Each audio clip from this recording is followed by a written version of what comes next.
वैसे एक अघोरी क्या क्या कर सकता है, आप थोड़ा बताओ। मारण कर सकता है, सम्मोहन कर सकता है, मोहिनी वशीकरण कर सकता है, किसी का बिजनेस ठप हो रहा है उसे चला सकता है। मानो किसी की आत्मा चली गई है धरती लोक से, उसे कुछ समय के लिए वापस उस बॉडी में ला सकता है। मुंबई का केस है, एक स्त्री थी, उस पत्नी के ऊपर जैसे ही मैंने उसको देखा उसके ऊपर मुटकरण क्रिया की गई थी। जैसे ही उसने अपनी तरीके से जो भी तंत्र क्रिया की गई थी उस बच्ची के ऊपर, उसने और जोरों जोरों से करवा। जैसे ही उसने शुरू किया, वो पत्नी उसकी जो बीवी थी रात को सो रही थी, अचानक से हवा में उड़ गई। तो आपके पास कोई ऐसा केस आया हो जिसके ऊपर कोई एंटिटी थी जो आपके ऊपर भी हावी होता है, शरीर है सुन पड़ जाता है, मान लो किसी चीज की बीमारी लग जाती है, ऐसे कुछ होता है। एक बच्ची थी बहुत बीमार थी, उसके शरीर पे इतने इतने बड़े गड्ढे हो गए थे, कीड़े भी लग गए थे, लेकिन वो मर नहीं रही थी। तो दोस्तों, स्वागत है आपका एक और मज़ेदार एपिसोड में। आज का एपिसोड होने वाला है बहुत ही ज़्यादा इंटरेस्टिंग, क्योंकि हम जब से पॉडकास्ट करने लगे हैं, हमारी बहुत इच्छा थी कि एक रियल अघोरी के साथ पॉडकास्ट किया जाए।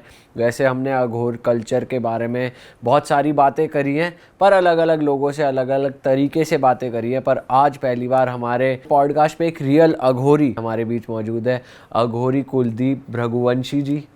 जी, जय श्री महाकाल। ये राजस्थान से आए हैं स्पेशली हमारे पॉडकास्ट के लिए। बहुत बहुत शुक्रिया गुरुजी, आप आए यहाँ पर। बहुत बहुत धन्यवाद, आपने हमें बुलाया है। और आज हम जानेंगे कि असली अघोरी की लाइफ कैसी होती है, उनके रूल्स क्या होते हैं, और वो किस तरह से लोगों की मदद करते हैं या किस तरीके से अपनी साधनाएं, अपना लाइफस्टाइल जीते हैं। तो गुरुजी, शुरुआत करते हैं। सबसे पहले तो हमें ये बताइए कि एक असली अघोरी होता कौन है, और कब एक नॉर्मल इंसान जो है वो अघोरी बनता है। क्या नियम, क्या उसे त्यागना पड़ता है, क्या एक्सेप्ट करना पड़ता है कि वो एक अघोरी कहलाए।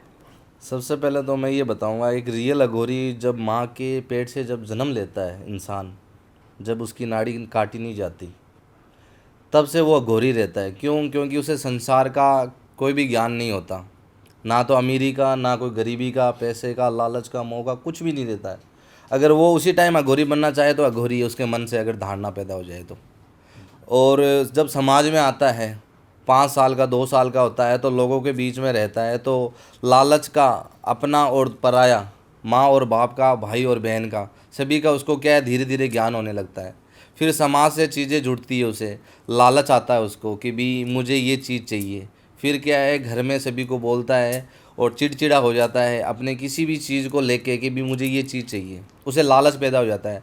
तो क्या है कि वो उस चीज़ से हट जाता है। देव या भगवान, देवी देवता, अगर सच्चा अघोरी उस टाइम बन जाए, घर वाले उसे बोले कि भी भगवान की सेवा करो, किसी भी चीज़ की अगर एक धारणा पैदा कर दे कि भगवान की ही तरफ अपने को ज़िंदगी है, अपने को वहाँ पे ही बीतनी है, कि भी भगवान की सेवा करनी है, उस टाइम वो भगवान की सेवा करेगा। यही किसी के वो अघोरी के पास पैदा हो, किसी कारणवश, या अघोरी किसी को उठा के लेके आया हो और अघोरी के साथ रहेगा, उस टाइम वो अघोरी बनेगा। बाकी अगर मैं अघोरी बना हूँ तो मैं पहले एक अच्छे खासे परिवार में था, पढ़ा लिखा भी हूँ मैं, लेकिन क्या है कि मुझे लोगों की सोच देख के मुझे थोड़ा सा अपने आप घृणा पैदा हो गई कि समाज में ये क्या चल रहा है, कि भी लोग हैं, भाई और बहन लड़ रहे हैं, भाई भाई लड़ रहा है, माँ बाप अपने बेटे से लड़ रहा है, बेटा अपने माँ बाप को बाहर निकाल रहा है। तो मेरे अंदर ये खुद के अंदर हो गई कि भी ये क्या हो रहा है। मुझे एक अघोरी जी मिले थे, उनसे मेरी अच्छी खासी बात हुई थी, काशी में मिले थे मुझे, और मैंने उसे काफ़ी टाइम, कम से कम 2 या 3 घंटे उनके पास बिताए थे कि भी गुरुजी ये क्या चल रहा है समाज के अंदर। मुझे नहीं पता था कि वो सच्चे अघोरी है या सच्चे इंसान है। मैंने उनसे बात की नॉर्मली, उन्होंने मुझे कुछ नहीं बताया कि बेटा जीवन में जो आया है उसे ये चीज़ों का सामना करना पड़ेगा। जो माँ बाप है उसकी अगर सेवा करोगे तो भी मोक्ष की प्राप्ति है, और किसी को मार कूट नहीं रहे हो, किसी के साथ गलत नहीं कर रहे हो, किसी से झूठ नहीं बोल रहे हो, तो भी भगवान की प्राप्ति हो सकती है। तो मैंने उनसे पूछा और क्या तरीका हो सकता है भगवान से मिलने का। तो उन्होंने बोला कि अपने कोई भी इष्ट देव को एक ले लो और उनकी सेवा करो निस्वार्थ, कि भी हमें कुछ नहीं चाहिए, बस मुझे आपकी भक्ति करनी है, और मुझे बस आपके पास रहना है, आपके चरणों में मुझे जगह चाहिए। उस टाइम मैंने उनकी बातें सुन के मेरे मन में ये हो गया कि मुझे बस भगवान की प्राप्ति करनी है, मुझे अघोर ही सीखना है। तो मैंने उनसे पूछा कि इसके लिए क्या क्या तरीके हो सकते हैं मैं अगर अघोरी बनना चाहूँ तो। उन्होंने मुझे बोला बेटा घर पे चला जा, तुम्हारे बस की बात नहीं है, तुमसे नहीं हो पाएगा, क्योंकि इसे करने के लिए अपने माँ बाप को छोड़ना पड़ता है। तू छोड़ देगा? मैंने बोला नहीं छोड़ सकता माँ बाप को, तो मैं तो घर वालों को, मैं किसी को भी नहीं छोड़ सकता। तो बेटा घर पे चला जा, पढ़ाई लिखाई कर, कुछ आने जाने नहीं इस चीज़ में। तो मैंने बोला ठीक है गुरुजी, मैं चला गया। लेकिन मेरे मन में वही दिमाग में वो बात घूमती रही कि भी मुझे अघोरी बनना है। तो फिर क्या है कि धीरे धीरे लोगों के बीच में रहकर मुझे धारणा पैदा हो गई कि भी समाज में नहीं रहना, मुझे समाज में बिल्कुल भी नहीं रहना। जब बीकानेर में एक है हमारे दोस्त ही हैं, उनका एक बहुत 56 बीघा या 57 बीघा खेत है, बहुत बड़ा खेत है, जंगल के अंदर है पूरा। तो उनमें जाता आता रहता था उनके पास। तो उन्होंने बोला कि भी ये हमारा खेत है। तो मुझे अच्छा लगा कि भी यहाँ पर भी रह सके, मैं कर सकता हूँ। तो वो मुझे समझता था अच्छा खासा। तो मैंने उसको बताया कि मुझे ना अब समाज में नहीं रहना और मुझे ये चीज़ करनी है। और कुछ पढ़े लिखे जो किताबें थी मैंने उनको पढ़ी तो मेरे को भैरवी सिद्धि के नाम मुझे सुना कि भी भैरव सिद्धि भी होती है, उसके क्या क्या उपाय हैं, किस तरीके से किया जा सकता है। तो मैंने उसको पूरा पढ़ा। तो एक तो रहता है कि 41 दिन के लिए अकेली जगह पे, जहाँ पे स्त्री ना हो, कोई मनुष्य ना हो, कोई भी ना हो, वहाँ पे तो ये कार्य कर सकता है बगैर कुछ खाए पिए। कुछ एक चीज़ ले लो कि भी मुझे दिन में एक बार ये चीज़ का सेवन करना, चाहे फल ले लो, चाहे दूध ले लो, चाहे कुछ भी ले लो। और वो भी कब? जब सूर्योदय होने से पहले, सूरज नहीं उगना चाहिए उससे पहले। तो कठिन था, थोड़ा मुश्किल था। तो वहाँ पे उसकी एक झोंपड़ी बनाई हुई थी। तो उसने मुझे बोला कि यहाँ पे मैं किसी को नहीं भेजूँगा, तुम यहाँ पे कर सकते हो। 3 दिन मैं वैसे ही रुका, मेरे को सिद्धि करने का कोई मन में नहीं था। 3 दिन मैं रुका, मैं परेशान हो गया था, वहाँ पे कुछ भी नहीं था वहाँ पे। फिर मुझे लगा मुझे नहीं करना चाहिए, मुझे घर पे जाना चाहिए। दिमाग में अलग अलग थॉट्स आने लगे मेरे कि भी क्या कर रहा हूँ मैं, मुझे काम करना चाहिए, अपने माता पिता के लिए कुछ करना चाहिए। लेकिन फिर भी वही जुनून था कि भी मुझे घोरी बनना है। तब मैंने वो सिद्धि, भैरवी सिद्धि की 41 दिन की। तो 41 दिन के लिए मैंने कुछ भी नहीं खाया पिया था। एक चीज़ थी वो मैं रोज़ ग्रहण करता था, उसमें स्नान करना ज़रूरी नहीं है। एक दीप जला लो और बैठ जाओ। कुछ बीज मंत्र होते हैं उस किताब में लिखे थे, मैंने उसको रट लिया एकदम अपने तो वो जहन आपको में। किसी गुरु से मिले थे या किताब से ही पढ़े? नहीं, गुरु से नहीं मिले से। जो भैरवी सिद्धि की थी वो मैंने अपने खुद के दम पे की थी, किताब की जरूरत। पर ऐसा कहते नहीं है कि गुरु जी की बिना गुरु के कोई सिद्धि नहीं भैरव करनी सिद्धि करने के लिए गुरु की शक्ति जरूरत नहीं पड़ती, कोई और सिद्धियां करें उसके बाद करनी पड़ती है। अच्छा। जैसे मैंने अगर अपना गुरु बनाया है, मेरा गुरु भी है, उन्होंने मुझे अपना चांदी का कड़ा दे, एक जो भी सिद्धि करी होती है ना, उसकी एक लक्ष्य, एक पहचान होती है कि भी इसने सिद्धि की है, उसका कोई ना कोई लोगो होगा उसका। किसी को कड़ा मिलता है, किसी को पोशाक मिलती है, किसी को पैर का कड़ा मिलता है, ऐसी चीज़ें होती है सिद्धि करने के लिए। अच्छा। जब मैंने वहाँ पे अपनी भैरव सिद्धि कंप्लीट की, मुझे कोई एनर्जी कुछ नहीं लगा, कुछ भी एनर्जी नहीं लगा मुझे कि भी ये क्या हो रहा है। बट मुझे इतना महसूस हो रहा था कि मेरे अंदर कुछ चेंजेस हो रहे हैं, कुछ ना कुछ तो हो रहा है मेरे को। चेंजेस कैसे हुए थे आपके? चेंजेस मान लो कि शरीर में एक अलग सा क्या है कि भारीपन था, शरीर में एक अलग सा ही एनर्जी था कि भी मैं अगर किसी के पास जाऊंगा ना तो मैं उसका कुछ भी सर्वनाश कर सकता हूँ, ऐसा मतलब थॉट्स आने लगे, अकेला रहने लग गया, मानसिक संतुलन हिल गया था पूरा, क्योंकि नेगेटिव थॉट्स आए, नेगेटिव थॉट्स आने लगे। फिर मैंने सोचा कि देखता हूँ अगर मुझे कुछ मिला है। तो मैंने 41 और 42 दिन के बाद मैं सीधा शमशान गया। मुझे सुना था कि शमशान में बहुत डर रहता है कि हम वहाँ पे जाएंगे तो भूत प्रेत हमें खा जाएंगे, मार देंगे, या कुछ अलग अनहोनी हो सकती है हमारे साथ। मैं सीधा शमशान में चला गया कि भी अब देखते हैं क्या होता है। अगर भैरव सिद्धि मैंने प्राप्त की है तो भैरव बाबा मुझे कुछ नहीं होने देंगे। तो मैंने सीधा वहाँ पे जाके बैठ गया। वहाँ पे मुझे डर भी लगा, ऐसी बात नहीं है डर नहीं लगा, डर लगा। कुछ अजीब सी आवाज़ें भी सुनी मैंने, कुछ छन छन की आवाज़ें भी सुनी, पायल की, कुछ कुत्ते की रोने की, बिल्ली की रोने की, ऐसी ऐसी आवाज़ें सुनी मैंने। मेरा डर था, लेकिन मैंने एकदम ठान लिया कि आज कैसे भी करके यहाँ से पता करके जाऊँगा कि होता क्या है यहाँ पे। कुछ नहीं होता। वहाँ पे थोड़ी देर के बाद वो शांत हो गई सारी चीज़ें शांत होने के बाद जैसे ही मैंने पीछे मुड़ के देखा तो मेरे को एक अघोरी दिखा। बाबा था वहाँ पे, वो बोला तू यहाँ क्या कर रहा है? मैंने बोला बाबा जी मैं तो इधर आया हूँ, देख रहा हूँ कि भी यहाँ पे भूत प्रेत होते हैं कि नहीं होते हैं। तो उसने बोला कि बेटा देखना है क्या तेरे को भूत प्रेत? मैंने बोला नहीं देखना नहीं है, मैंने सुना है। तो उसने बोला देखना है तो बता। मैंने बोला ठीक है देखना है तो बोला आंखें बंद कर। आंखें बंद, जैसे ही मैंने आंखें बंद की उस बाबा ने इतना भयंकर रूप लिया, इतना भयंकर, जैसे मान लो 70 से 18 फुट इतना ऊंचा हो गया था, बहुत ऊंचा। मतलब मेरे रोंगटे खड़े हो गए थे, मैं वहीं पे गिर गया था। अचानक से आंख बंद होगी, आंखें खुली, फिर बाबा बोला क्या हुआ?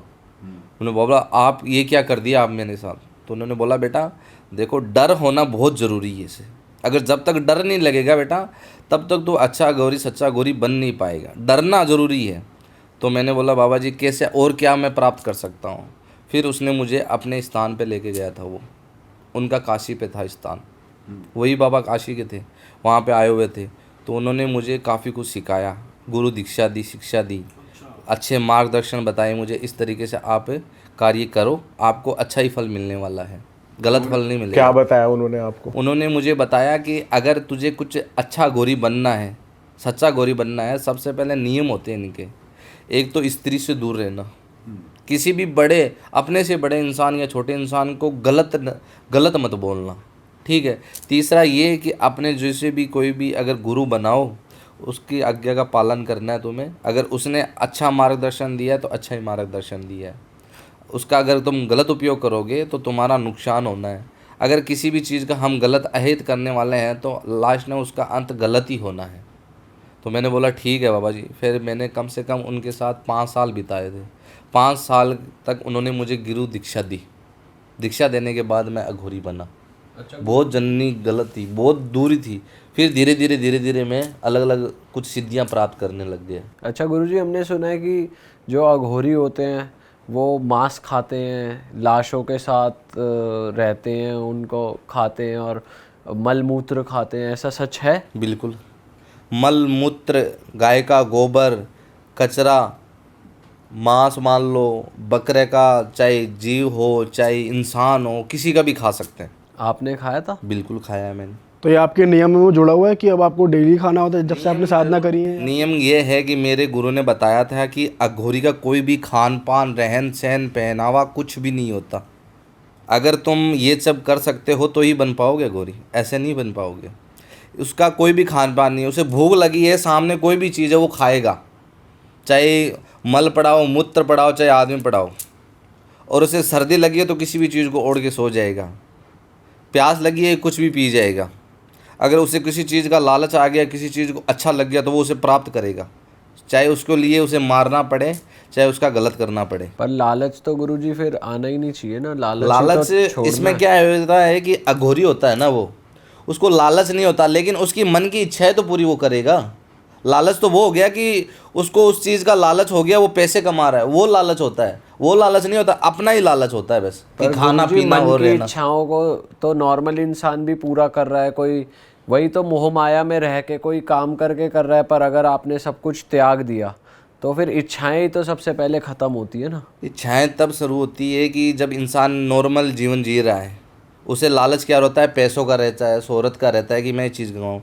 अघोरी होता है उस चीज़ का लालच, उसे कुछ नहीं होता, पैसे का लालच नहीं होता उसे ये लालच होता है कि मैं अपना पेट भर लूँ कैसे भी करके, वो चीज़ होता है। पैसों का लालच अलग होता है और खुद का अघोरी का लालच अलग होता है।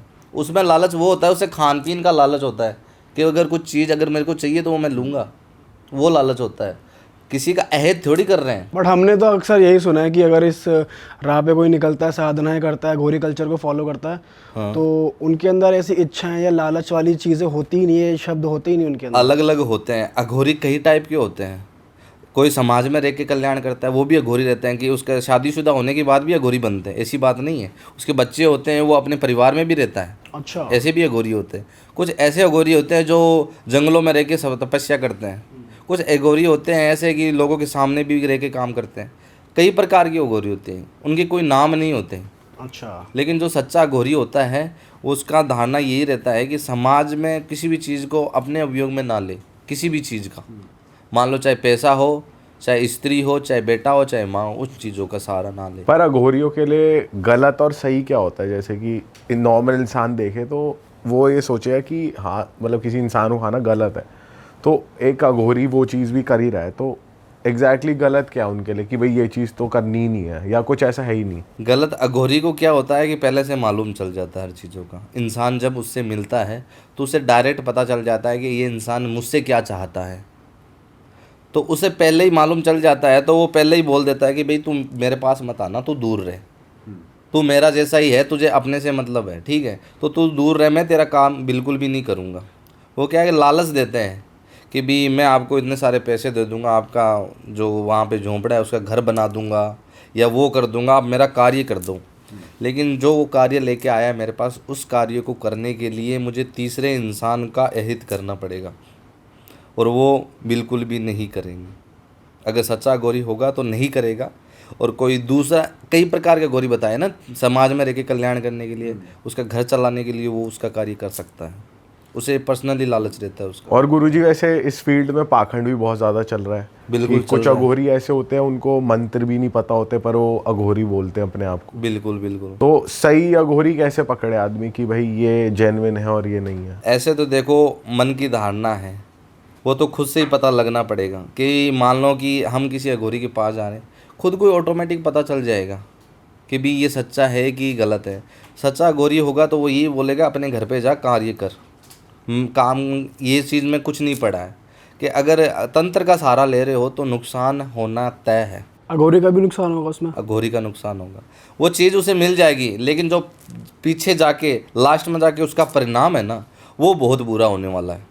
सबसे ज़्यादा भयंकर परिणाम होगा। उसका सामना करने के लिए रेडी हो तो अघोरी आपका कार्य कर देगा, जो सच्चा अघोरी होगा। पर अगर गुरुजी जैसे कई लोग हैं जो अपने अच्छे के लिए किसी का बुरा नहीं करते, पर अपनी तरक्की के लिए कोई पूजा करा ली, कोई तंत्र का सहारा ले लिया, उसमें भी नुकसान होगा बाद में जाके? वो तो लालच ही हो गया ना, लालच नहीं आगे, लालच ही हो गया एक तरीके से। बाकी ये कार्य संभव है, कर सकते हैं इंसान, पर इसका परिणाम बुरा ही होगा बाद में जाके। परिणाम बुरा नहीं होगा, वो परिणाम बुरा नहीं होगा।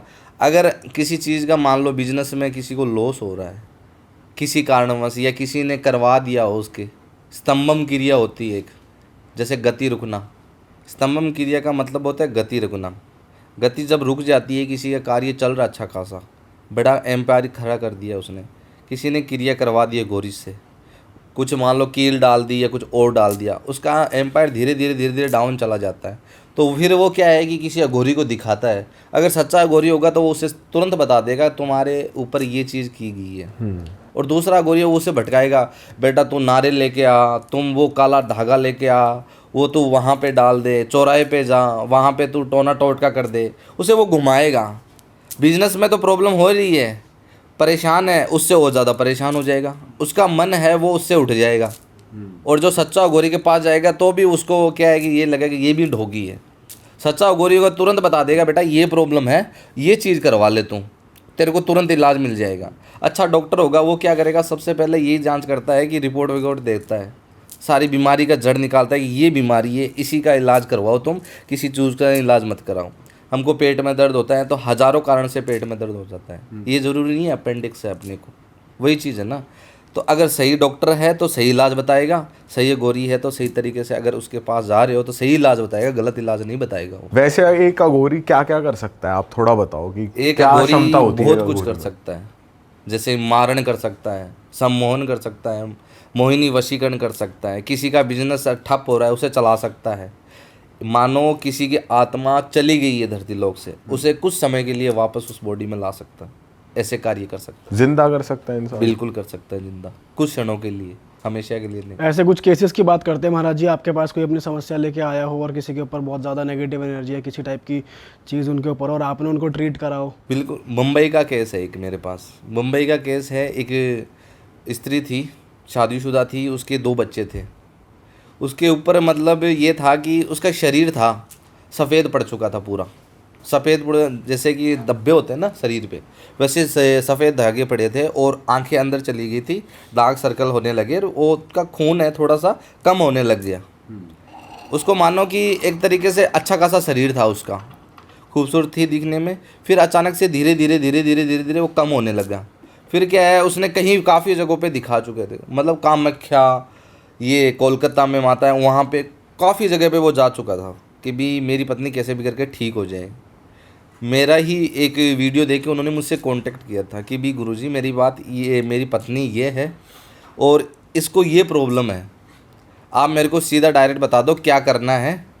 मैं काफ़ी जगह जा चुका साहब, उसने बोला मैं 50 जगह जा चुका हूँ, गुरुजी आपसे होगा तो बताना, नहीं तो मैं हूँ, आपका भला भी कर सकता हूँ अगर मेरा ये काम कर दो तो आप, और मैं पैसे वाला हूँ और ये कर दूंगा वो कर दूंगा, मतलब लालच दिया मुझे।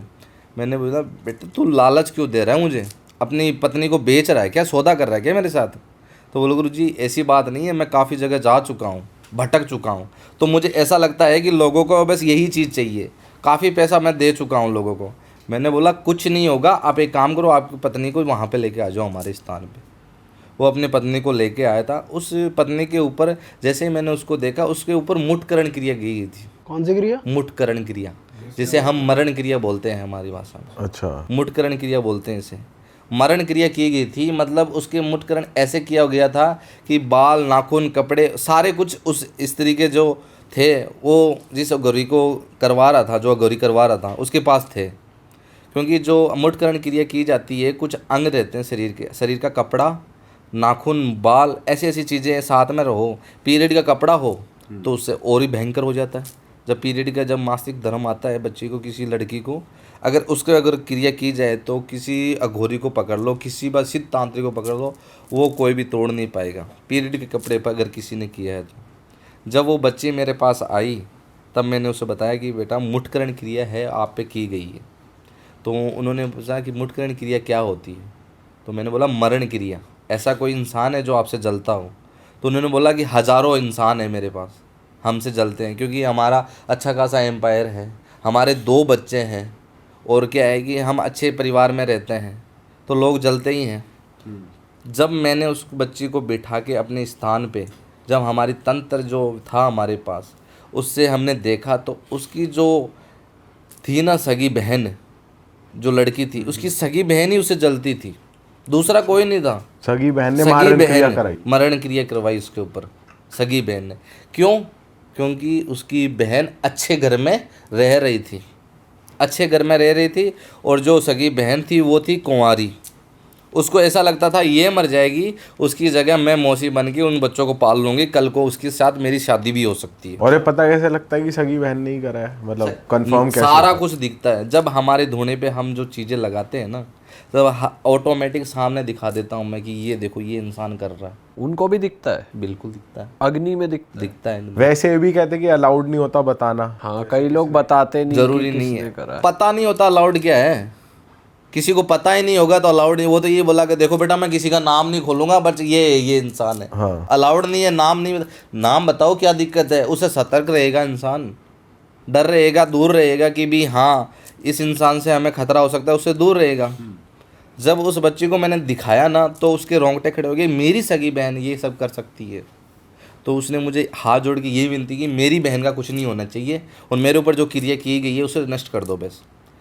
भोले मन की थी, अच्छे साफ मन की थी। जब मैंने उसकी ये बात सुनी, मैंने बोला बेटा वो चीज़ ये करवा रही है, तू नहीं क्यों नहीं करवा रही? तो उसने बोला बहन है मेरी, छोटी बहन है, नादानी में कर रही है, उसको नहीं पता क्या होता है। मैंने उसकी ये बात सुनी तो मेरे को भी अच्छा लगा कि भी ये बच्ची है, किसी का नुकसान ना करा के अपना ठीक करवा रही है। मैंने उसके पति से बातचीत की, मैंने बोला देखो इतने दिन का प्रोसेस है, अगर यहाँ तुम रुक सकते हो तो रुक जाओ, या अपनी पत्नी को रोक सकते हो तो रोक लो। तो उसने बोला गुरुजी कोई दिक्कत नहीं है, कोई आपत्ति नहीं है। मैंने बोला लाइट नहीं है हमारे यहाँ, और सोने के लिए हम एक खटिया दे सकते हैं, यहाँ पे सो जाओ, जो हमारे पास खाना बनता है वो खा सकते हो, 5 स्टार वाला हमारा पास सिस्टम नहीं है। तो उसने बोला ठीक है गुरुजी, मेरी पत्नी ठीक होनी चाहिए, चाहे जो मर्जी हो। उनका रहने का व्यवस्था वहाँ पे करवा दिया, खाने का व्यवस्था करवा दिया। कम से कम मान के चलो मेरे को 21 दिन लगे थे वहाँ पे, और उसकी हिम्मत देखो, वो 21 दिन तक वहाँ पे रुक गए थे अपनी अभी भी। अच्छा। नहीं, ऐसी जगह पे जो इंसान है हाई क्लास में है, जैसे आप मान लो कोई भी इंसान हाई क्लास में रह रहा है, वो कैसे जंगल में रह सकता है 20 दिन के लिए बगैर लाइट के? बिल्कुल भी नहीं रह सकता। फिर भी वो रुका अपनी पत्नी को ठीक करने के लिए।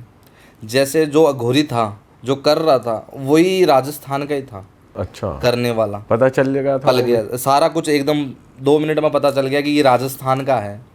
जैसे मैंने यहाँ से क्रिया स्टार्ट की, वहाँ से उस अघोरी को पता चल गया। अच्छा। क्योंकि हम कोई चीज़ अब मैं ठीक कर रहे हैं तो उसे पता चलनी है, क्योंकि वो भी अच्छा खासा जाने माना अघोरी था। उसे तब पता चला, तब उसकी जो करवा रही थी ना उस लड़की को, उसने तुरंत बता दिया था कि भी वहाँ से काम हो रहा है, अब क्या करना है। उसने भी अपना पूरा जोर लगाया, जैसे ही उसने अपनी तरीके से जो भी तंत्र क्रिया की गई थी उस बच्ची के ऊपर, उसने और ज़ोरों ज़ोरों से करवा दी। जब जैसे ही उसने शुरू किया, वो पत्नी, उसकी जो बीवी थी, बच्ची थी, रात को सो रही थी, अचानक से हवा में उड़ गई। अचानक से उसका पति इसे देख के हक्का बक्का हो गया और डर गया पूरा। मेरे पास आया, गुरुजी ये क्या हो रहा है? मैंने बोला कुछ नहीं हो रहा, आप बैठ जाओ आराम से। जैसे ही मैंने अपना चक्कर लगाया, वो वापस आके वहीं पे लेट गई थी। बच्ची को चोट आई थी सर में, उसी तुरंत ही आ गई थी, पट्टी वट्टी की। जैसे हवा वो में ही आ गिरी, गई चोट। हवा से ऊपर हुई, जैसे ही मैंने अपनी तंत्र सीरिया शुरू की तो वो नीचे गिरी। अच्छा। नीचे गिरी तो सर में चोट आई उसके पीछे। सर में चोट आने से क्या है, उसका ब्लड निकल गया था। तुरंत उसे पट्टी वट्टी लगाई रात को और अपनी चौकड़ी बिठा के तुरंत इलाज किया। वहाँ पे तहस नहस करने के बाद वो बच्ची रात को एकदम अच्छे से सो पाई। फिर जैसे कि उसमें मरण क्रिया में बलि दी जाती है किसी चीज़ की, मान लो बकरे की, मान लो चाहे मुर्गे की, मान लो। जब उस टाइम हमने बलि का विचार किया, वहाँ पे जैसे हमारे प्रेतराज हैं, उनसे आदेश लिया कि भी हमें ये चीज़ करनी है तुरंत, नहीं तो बच्ची की जान जा सकती है। क्योंकि वहाँ से भी वो कर रहा था, अगर हम यहाँ से ढील करेंगे तो वहाँ से वो उसे मार देगा कैसे भी करके। जैसे हम प्रेतराज से हाजिर किया तो उन्होंने बोला मुझे कोई भी चीज़ एक खिला दो, मेरा भोग है मुझे दे दो। उनका भोग मांस मदिरा यही होता है। उन्होंने भोग करवाया, मैंने भोग करवा के जैसे ही मैंने उस तरफ भेजा, वहाँ का जो अघोरी था हक्का बक्का हो गया। और जो उसकी बहन थी उसकी हालत ख़राब हो गई वहाँ पे, क्योंकि जो करेगा वो भरेगा। वहाँ पे उसकी हालत ख़राब हो गई। बच्ची के ऊपर जो चीज़ की गई थी वो रातों रात काटी। काटने के बाद जैसे 21 दिन का प्रोसेस था, धीरे धीरे चलता रहा। बच्ची पे कोई नुकसान नहीं हुआ, क्योंकि उस दिन अगर उस रात को हम कुछ नहीं करते तो बच्ची की जान जा सकती थी।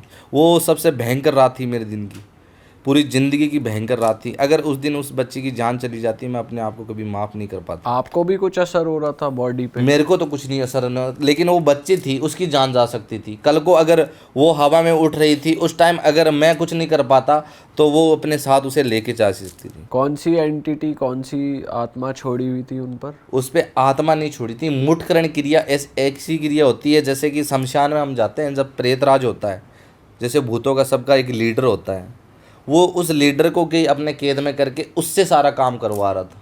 अच्छा। प्रेतराज से कार्य करवा रहा था, और वो सबसे पावरफुल होता है।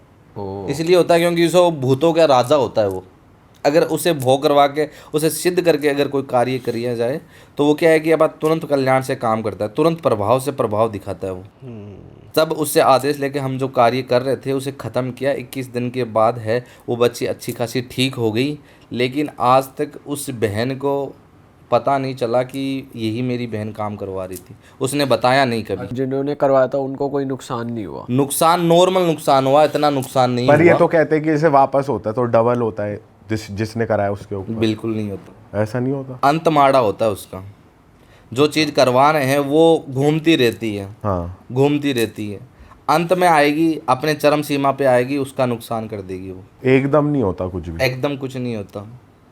जब अंत आएगा तब उसे रियलाइज़ होगा कि भी मैंने अपनी बहन के साथ ये गलत किया है तो मेरे साथ भी बुरा हुआ है। किसी और तरीके से भी बुरा हो सकता है। मान लो उसकी शादी हुई थी, उसकी कोख बंध जाएगी। मान लो कहीं पे जा रही है, हाथ पैर टूट जाएंगे, ऐसे सीधा नुकसान नहीं होगा कुछ। कोख बंधना भी एक बड़ी बीमारी है। महाराज जी, आप ये जो स्कल अपने साथ लेकर आए हो, इसको आप कैसे इस्तेमाल करते हो, इस खोपड़ी का? स्कल नहीं, ये हमारे राजा हैं भूतों के, प्रेतराज हैं। अच्छा, एक ये बार हमारे कैमरे पे आप साथ दिखा दो रहते इनको हैं। ऐसे करके। ये हमारे साथ रहते हैं और इन्हीं से ही मैं सारा कार्य करवाता हूँ। ये असली है? ये असली है। अरे बाप रे, ये मिलते कैसे हैं गुरुजी? ये तो किसी मिलते इंसान के ही जैसे कि होंगे। मानो इसकी भी एक लंबी स्टोरी है। अघोरी जब मृत्यु को प्राप्त करता है, जब मर जाता है, तो उसका शिष्य भी जो भी होता है उसको उसकी खोपड़ी मिलती है। अच्छा। उसकी खोपड़ी मिलने के बाद खाना पीना इस खोपड़ी के अंदर ही होता है सारा उसका। तो आप इसी में खाते हो? सारा कुछ इसी में खाना पड़ता है, सारा कुछ इसी में करना पड़ता है। क्योंकि जब मेरा गुरु है जब मरा था तो वह उसके शिष्य थे 108 थे, तो सबसे प्रिय मैं था। क्योंकि मैं उसकी सेवा डेली करता था और उसके ही कर्म पे चलता था। जो उनको बताया था कि इस मार्ग पे चलना है हमें, उस मार्ग पे ही चलते थे हम। तब उसने बोला कि ठीक है बेटा, मरने के बाद मेरी खोपड़ी इस बच्चे को मिलनी चाहिए। अच्छा। जब वो मरा, उसकी खोपड़ी वहाँ पे दफन पूरी बॉडी की। कुछ दिन के बाद है मैंने उस खोपड़ी को निकाला, सिद्ध किया, जिनको जो हमारे गुरु की शक्तियाँ थी सारी, फिर हमारे अंदर वो प्रवेश हुई। ऐसे थोड़ी प्रवेश होती है, ऐसे खोपड़ी बिल्कुल भी नहीं मिलती। जाओ कि भी खोपड़ी लेनी है, खोपड़ी बिल्कुल भी नहीं। जो अघोरी होता है, अघोरी की अगर खोपड़ी मिल जाए तो वो किसी भी चीज़ से नहीं डरता, फिर किसी भी चीज़ से कोई भी कार्य करवा सकता है। अघोरी की खोपड़ी होनी चाहिए, ऐसे तो हज़ारों खोपड़ियाँ मिल जाएगी। तो उनकी गुरु की शक्ति भी उस अघोरी के पास आ जाती उसकी है। अघोरी के पास आ जाती है, उसकी खोपड़ी के अंदर ही रहती है, उससे वो कोई भी कार्य करवा सकता है। अच्छा। और जैसे आप कह रहे हो उनको दफनाया जाता है, उनको जलाते नहीं है? जलाते नहीं है, दफनाया जाता है अघोरी को। उसकी जो इतनी दुर्गति होती है बॉडी की, कीड़े डाल देते हैं, सड़ती नहीं बॉडी, ऐसे गाड़ते नहीं है, रखते हैं जैसे कि खड्डा खोद के रख दिया, फिर क्या है, उसे जानवर खा जाते हैं ऊपर से पूरा मांस, उसको ऐसे ही छोड़ा जाता है, ऐसे ही छोड़ा जाता है खुले में। फिर जब मांस खा लेते हैं उसके बाद लेकिन क्या होता है? उसकी देख रेख करनी पड़ती है, कोई बड़ा जानवर उसे लेके चला जाता है ना, दिक्कत हो जाती है उसमें। जैसे भी अघोरी है, वो मर गया है, वहाँ पे रह के तपस्या करनी पड़ती है जब तक उसका पूरा कंकाल ना निकल जाए, तब जाके वो उसकी क्या है खोपड़ी हमें मिलती है। ऐसे काट के खोपड़ी नहीं जलाए देते हैं तो उसकी हड्डियाँ मिलती है, खोपड़ी टूट जाती है पूरी, दफनाने के बाद होती है। जैसे अघोरी जैसे वैसे जैसे हायरार्की लेवल होता है हर उसमें कि भाई, तो अघोरी उसमें भी होता है कि भाई सबसे बड़ा जो अघोरी होगा उसके पास क्या शक्ति होती है, जैसे कि फिर अगर सबसे अगर बड़ा अघोरी हो तो उसे ये मिलता है पावर कि वो भगवान को कुछ क्षणों के लिए ज़मीन पे बुला सकता है, साक्षात ये होता है। ये होता है। अगर अघोरी सच्चा अघोरी मतलब अपनी इच्छा शक्ति को मार के, अपनी तपस्या करके अपनी शक्तियों को बढ़ा सकता है, वो अगर ये कर ले तो वो कुछ क्षणों के लिए प्रभु को, जितने भी देवी देवता है उसे वो धरती लोक पे बुला सकता है कुछ समय के लिए। तो वो उनसे कार्य करवाते हैं या फिर सिर्फ आशीर्वाद लेते हैं? काम कि मुझे इस भगवान से काम करवाना पड़ सकता है। जैसे कि मान लो रावण था, रावण में इतनी शक्तियाँ थी, वो पूरे वेद का ज्ञाता था, जितने भी वेद थे शायद उन वेदों का ज्ञाता था वो किसी भी पर भगवान को बुला सकता था। एक समय की बात थी कि भी उनको लगा कि मेरे ऊपर साड़ी साती है, तो उनको शनि भगवान का डर था। शनि भगवान को पकड़ के वहाँ पे दीवार की साइड पे रख दिया उनको और बांध दिया। जब शनि महाराज का उन पर दृष्टि लगी कि भी आपको शनि से खतरा है, साड़ी सती आपको लग जाएगी तो आपका लंका पूरा जल जाएगा, या मतलब जितने भी आपका ऐशोराम है सारा छिन जाएगा। तो लंकापति रावण ने क्या किया, उसे पकड़ के शनि महाराज को पकड़ के भींत की तरफ नज़र करके उनको बांध दिया सांकलों से। फिर 9 ग्रह का खतरा बताया उन्होंने को, तो पूरे 9 के 9 ग्रह को अपने घर पे बांध दिया उनको। रावण जितना पावरफुल था, जब अगर वेद का ज्ञाता हो जाए तो मान लो किसी भी चीज़ का डर नहीं है। रावण बहुत शक्तिशाली था, लेकिन किसी भी चीज़ को मान लो अगर किसी का सर्वनाश करना है तो वो अपना ही कर सकता है, दूसरा कोई नहीं करेगा। रावण भी कैसे मरा था, उसका भाई के कारण मरा था। नहीं, रावण को राम नहीं मार सकता था, जो प्रभु श्री राम है वो कभी नहीं मार सकते थे। विभीषण था उनका भाई, उन्होंने उनको बताया कि भी प्रभु ये ऐसे नहीं मरेगा, उसकी नाभि में अमृत है, अगर आप उस पर अटैक करोगे, उस पर बाण चलाओगे, अगर उस पर वो बाण लग गया तो उसकी मृत्यु हो सकती है, अन्यथा ये नहीं मरेगा, अजर अमर है। अमर ही था रावण। घर का भेदी लंका ढाए, वही बात है। घर का अगर कोई भेदी है वही सर्वनाश करा सकता है, दूसरा कोई नहीं करवाएगा। दूसरों से को क्या मतलब है। सही बात है। महाराज जी, और केस की बात करते हैं। आपके पास कोई ऐसा केस आया हो जिसके ऊपर कोई एंटिटी थी जो आपके ऊपर भी हावी हो गई हो, आपको भी बहुत मुसीबतों का सामना करना पड़ा हो, ऐसा कुछ केस बताओ। ऐसे तो हज़ारों केस थे कि भी एंटिटी आपके पड़ती ऊपर है, बहुत ज़्यादा हावी हो गई हो। हावी होता है, शरीर है सुन पड़ जाता है, मान लो किसी चीज़ की बीमारी लग जाती है, ऐसे कुछ होता है। एक क्रिया थी, एक बच्ची की थी, एक बच्ची थी बहुत बीमार थी, बीमारीग्रस्त थी एकदम पूरा। उसको ऐसा रोग लगा था कि भी कोई उसे दूर नहीं कर पा सकता। मान लो कि उसके शरीर पे इतने इतने बड़े गड्ढे हो गए थे, कीड़े भी लग गए थे, लेकिन वो मर नहीं रही थी। गड्ढे क्या अपने आप ही गड्ढे हो गए? गड्ढे हो गए अपने आप ही। अच्छा। वो तकरीबन थी 16 से 17 के बीच में थी, बच्ची थी छोटी, ज़्यादा बड़ी नहीं थी। काफ़ी लोगों के पास वो जा चुकी थी कि भी डॉक्टर को दिखा चुकी थी कि भी कीड़े क्यों पड़ रहे, कीड़े निकाल देते हैं, डॉक्टर दवाई लगा जाते हैं, 30 से चौथे दिन वापस कीड़े पड़ जाते हैं, लेकिन मर नहीं रही थी लड़की, पता नहीं क्यों। तो कहीं ना कहीं लोगों से पूछ के उन्होंने मुझसे कांटेक्ट किया कि भी प्रभु जी ऐसी बात है, आप मेरे घर पे आओ, आपको कुछ दिखाना है मुझे। तो मैं वहाँ पे गया हुआ था, तो मैंने बोला ठीक है चलो चलते हैं आपके घर पे भी। जब मैंने वहाँ पे घर पे जैसे ही एंट्री की तो घर में इतनी भयंकर बदबू आ रही थी, अच्छा। इतनी बदबू कि मानो घर पे जाना ही पॉसिबल नहीं है, उल्टियाँ आ जाए किसी को भी, नॉर्मल इंसान को। एक डेड बॉडी कैसे सड़ती है ऐसे, अच्छा। बांस मारती है वैसे बांस मार रही थी, पूरे घर में बदबू आ रही थी। जैसे तैसे करके अंदर गया अभी कि क्या है क्या नहीं है देखते हैं। जब उन्होंने कपड़ा हटाया उस बच्चे के ऊपर, वहाँ पे मेरा एकदम दिमाग हिल गया, ये कौन सी बीमारी लग गई। क्या क्या दिखा आपको? वहाँ पे कीड़े रेंग रहे थे उसकी बॉडी पे पूरे, लेकिन बच्ची है रो नहीं रही थी। अचानक उसे आँख खुली थी, वो सबसे बातचीत कर रही थी। मेरे तो रोंगटे खड़े हो गए, बच्ची बात कैसे कर रही है ये, आवाज़ें भी नहीं निकाल रही थी, रो भी नहीं रही थी, कुछ भी नहीं कर रही थी। डॉक्टर्स को दिखा दिया था इन्होंने पहले? सभी को दिखा दिया। वो अगर कीड़े पड़ रहे हैं, कीड़े हमें खा जाए, मच्छर भी खा जाए तो भी हम क्या है कोई एक्टिविटी करते हैं, हाथ हिलाना या और कुछ, उसे कीड़े खा रहे हैं तो भी वो कुछ नहीं कर रही थी, आराम से लेटी हुई थी, कोई फ़र्क ही नहीं पड़ रहा था उसे। मतलब अजीब सा था। मैं बोला था ये हो क्या रहा है, मेरे ही बस की बात नहीं थी कि मैं क्या है, मैं क्या देख रहा हूँ, ये सच में है या मेरे आंखों का धोखा ही है बस। जब मैंने ये देखा तो मैंने बोला कपड़ा लगा दो आप। मैंने बोला ये चीज़ है क्या कि गुरुजी पता नहीं, अचानक से 1 साल हो गया मैं परेशान हो रहा हूँ, ना बच्ची मर रही है, ना रो रही है, ना हमें कुछ बोल रही है, हमें तकलीफ़ हो रही है। मैंने बोला ये बात है। जब मैं वापस आया मेरे दिमाग में एक ही बात घूम रही थी, है क्या, जानना तो पड़ेगा, क्योंकि ये चीज़ देख लें तो फिर जानना तो पड़ता ही है कि भी क्या चीज़ है, पहली बार देखी है। जब मेरे गुरु थे काशी के, वहाँ पे मैं गया था, मैंने उनको दिखाया कि गुरुजी ऐसी ऐसी बात है, मेरे पास ऐसा एक इंसान आया था, मैंने ये चीज़ देखी है, मेरे को ये बताओ, मैंने आज तक सुना नहीं, देखा नहीं, आपने भी मुझे नहीं बताया। उन्होंने बेटा उनका पिछले जन्म का ये पाप है, वो इस जन्म में दिख रहा है। अच्छा। पिछले जन्म में ये जो बच्ची थी ना, ये एक औरत थी, मतलब शादीशुदा नहीं थी, नॉर्मल औरत थी और पेट से थी, किसी के साथ मतलब शारीरिक संबंध बना के उसके बाद ये अपना बच्चा है पेट में धारण किया था उसने, और जो जिसके साथ उसने संबंध बनाया उसने उससे शादी नहीं की थी। लेकिन इस बच्ची ने, जब उसके पेट में धारण बच्चा था, 1 महीने का हो गया, 2 महीने का हो गया, 3 महीने हो गया, 8 महीना जैसे भी हुआ, इस बहन ने, इस बच्ची ने ये किया कि इसे मैं मार देती हूँ, नहीं तो शादी कहाँ से होगी अगर इसमें सब पता करूँगी तो। मारने की कोशिश की। अबॉर्शन तो वो करा नहीं सकती थी क्योंकि 8 महीना हो गया। जब उसने उसे पैदा किया, जब नाड़ी कट करते हैं ना, जब पैदा होता है नाड़ी के साथ बच्चा पैदा होता है, हाँ। उसने नाड़ी कट करके नाड़ी के साथ ही उसे सड़क पे छोड़ दिया था उस बच्ची को। ये आपके गुरुजी ने बताया था? गुरुजी ने बताया ऐसा था। ऐसा इनके पिछले ऐसे जन्म में हुआ है। पिछले जन्म में तो हुआ। वो जब आपको बताते हैं वो ध्यान में बैठ के देखते हैं या उन्होंने कैसे बताया आपको?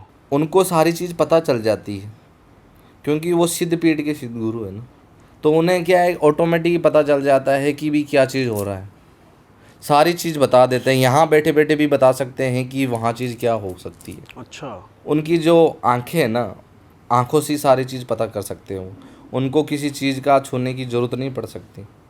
उन्होंने मुझे सारी चीज़ बताई ना, मेरे भी रोंगटे खड़े हो गए कि ऐसा है। तो उसने उस बच्ची को छोड़ा था, अपनी बेटी को, तब जाके क्या है उसे पिछले जन्म का पाप भोगना पड़ सकता है। क्यों? क्योंकि जब बच्ची उसकी पैदा हुई थी ना, उसकी जूनी बहुत लंबी थी, उसको संसार में रहना था, उसको क्या है आगे बढ़ के कुछ करना था, उसकी उम्र पूरी नहीं हुई थी, उससे पहले उसे उसने मार दिया था। उसका पाप है, उसकी जो तड़प है उस बच्ची की, वो इसको इस जन्म में भोगनी पड़ रही है। जो कीड़े ड्रेंग रहे हैं ना, उसका उसको भोग है, उसने जो पाप किया है उसकी जूनी है उसे भोगनी पड़ रही है। मैंने बोला गुरुजी ये कब तक होगा? बोला जब तक उसकी मृत्यु नहीं होगी तब तक। तो मैंने बोला गुरुजी इसे ठीक नहीं कर सकते? तो ठीक कर सकते हैं, ठीक कर सकते हैं, लेकिन बड़ा मुश्किल है। मैंने बोला ठीक है गुरुजी, मेरे को उपाय बता दो आप कि जिस तरीके से ये ठीक होगा, मैं करने की कोशिश करूँगा। बेटा मौत हो सकती है, तेरी जान भी जा सकती है, तू खुद सोच ले। अगर तू अपनी जान दे के उसे बचाना चाहता है तो बचा ले, मुझे क्या है। उन्होंने बोला ठीक है आप मेरे को बताओ। मुझे बोला, मेरे को कान में बताया, बेटा एक बात ये है, जब उस बच्ची के पास जाए तो एक काम करना, उस बच्ची के साथ शारीरिक संबंध बना लेना। तो मैंने बोला शारीरिक संबंध, और उस बच्ची के साथ मैं कैसे बना सकता हूँ? तो गुरुजी ने बोला कि कर ले, ठीक हो जाएगी बच्ची। उन्होंने बोला ये तो मैं नहीं कर सकता, छोड़ दे, जान दे उसे, मरने दे, क्या है तुम्हें। उन्होंने गुरुजी ठीक करना है उसे, ये चीज़ मैं कैसे कर सकता हूँ? तो ठीक करने का यही उपाय है, उस बच्ची के साथ तू शारीरिक संबंध बना, उस बच्ची के अंदर तू अपना बच्चा छोड़ दे। अरे घुमा दिया पूरा एकदम। मैं हिल गया था वहाँ पे, ये कैसे करूँ मैं, क्योंकि उस बच्ची ने एक बच्ची की जान ली है पिछले जन्म में। अब इस जन्म में उस बच्ची को उसे पैदा करना पड़ेगा, और ये तू कर सकता कर ले, या किसी इंसान को करवा सकता है करवा ले। किसी इंसान को तो बहुत दूर की बात है, मैं नहीं कर सकता, मैं उसे देख नहीं सकता, इतनी बदबू मार रही है, कीड़े रेंग रहे हैं, कीड़े के अंदर हम हाथ नहीं लगा सकते, उसके साथ सो कैसे सकते हैं। मैं खुद हिल गया था, दिमाग ख़राब हो गया था। गुरुजी ने बोला ये कर सकता है, वो बच्ची ठीक हो जाएगी तुरंत। मैं मानो दिमाग इतना सुन्न हो गया, मैं कुछ क्षणों के लिए वहाँ पे बैठा बैठा सोचता रहा कि क्या बताया गुरुजी ने। सही बात है, ये तो बहुत ही अजीब सा था, मेरे दिमाग में नहीं आया। कितने साल की थी वो बच्ची? 16-17 साल की। अच्छा, पाप है एक तरीके से, ये तो पाप सही पाप बात है पाप। बहुत। मतलब अगर उनके शरीर में कीड़े नहीं भी कीड़े हैं, ना हो तो भी पाप है वो। गलत ही चीज है ये सोचना पाप और है करना, ये तो और बहुत ही बहुत लोग इसका फायदा उठाते भी हैं। फायदा उठाते हैं, बिल्कुल उठाते हैं। अगर कोई इंसान है बीमार पड़ रहा है, पैरालाइज है, अगर कोई बोल रहा है कि इसे ठीक कर दो, और कोई भी अघोरी है अपना लालच करने के लिए कि भाई आप है सब बाहर जाओ, पैरालाइज बच्ची कुछ बोल पाएगी? कुछ नहीं बोल पाएगी, सुन रहेगी। उसके साथ वो कार्य कोई भी कुछ कर सकता है, शारीरिक संबंध बना सकता है, गलत छू सकता है। जब मैंने ये सुना कि भी मैं ये कैसे कर सकता हूँ कि भी शारीरिक संबंध उन बच्ची के साथ, बिल्कुल भी नहीं। फिर मेरे को बैठ के समझाया, बेटा यह मात्र उपाय है, अगर ये तू कर सकता है तो कर ले, नहीं तो दूसरा कोई उपाय नहीं है मेरे पास।